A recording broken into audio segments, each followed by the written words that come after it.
guys, for today's video magluluto tayo ng ginataang tulingan. Ayan guys, ito ang mga ingredients: bawang, luya, sibuyas, and isang tulingan na isda. Let's cook guys for today's video. Ulam natin mamayang tanghali. Ayan. Ilagyan natin ng, hindi na, na-video ko na kanina eh. Sibuyas. Magic sarap. Ayan. Sahaw. Okay. Ayan, lagyan ng sukang pinakurat. Yummy. Oops. And then, lagyan ng bell pepper. Lagyan mo lahat, sayang. Hindi ako sarap. Ha? Oh. Natin ng konting tubig. Pakuluan natin ng mga 10 minutes. Ayan. Ayan guys, kumukulo na siya guys. After 10 minutes, paksiw muna natin. Nilagyan natin ng sukang pinakurat. And then, mamaya pag medyo luto na, lagyan na natin yung gata. Ayan, nangangamoy na siya guys. Sobrang yummy, yummy. O diba? Ayan. Sarap.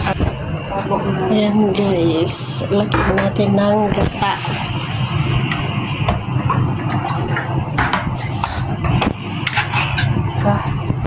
Pila? Okay. So yummy. Andyan sa drawer. Ayan guys, pakulo na, sarap-sarap na. Ayan guys, inaluan din natin ng repolyo para maraming gulay. Yan lang guys ang gulay na meron kami. May parang lasang pansit na.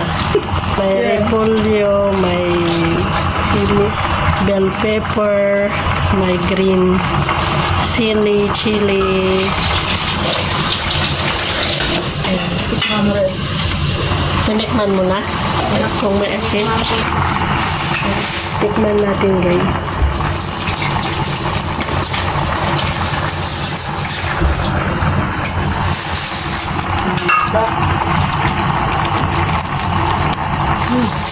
Sarap. Takpan na lang natin. Ayan guys. Sarap na. Mamaya guys, kain tayo. These are for today's video. Ginataang tulingan na may repolyo at bell pepper and sili.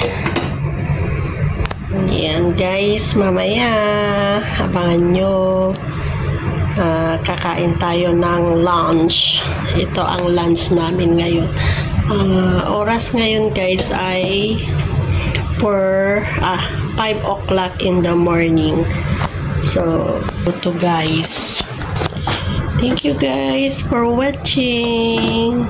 Please like, comment, and subscribe. Don't forget to share and subscribe. Thank you.